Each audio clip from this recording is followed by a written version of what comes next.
Indice, la chronique géopolitique.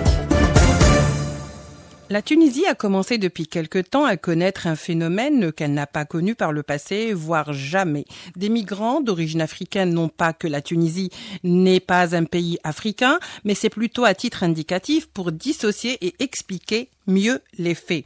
Depuis janvier dernier, donc, ce pays est en proie à une déferlante migratoire et des incidents par ou à l'encontre des migrants. Ceux-ci seraient victimes de violences par les Tunisiens, des faits qui n'ont pas été démontrés jusqu'à présent. Le président tunisien n'a pas échappé non plus à cette campagne. Bref, c'est de cela dont il s'agit et qu'il est question aujourd'hui. La Tunisie était bel et bien au centre d'une campagne faisant d'elle un pays raciste, refusant la présence d'immigrés clandestins sur son territoire.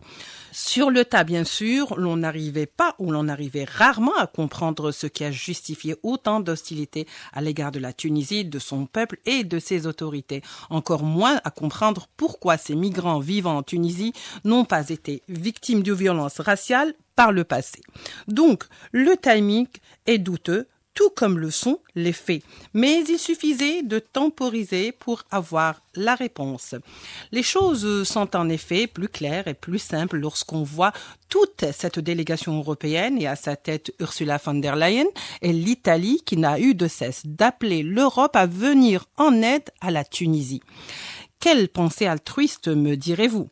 Mais non, il ne s'agit pas d'aider la Tunisie pour ses beaux yeux, ni ses belles plages. L'Europe veut faire jouer à la Tunisie le rôle de gendarme des côtes européennes, assuré par le passé, rappelez-vous, par la Libye. Et quitte à ce que cela se fasse par le chantage, qu'à cela n'en faut. L'aide du FMI en contrepartie d'une limitation du flux migratoire. La question que l'on doit poser aujourd'hui est: est-ce que la Tunisie, pays en crise, acceptera de tenir ce deal ?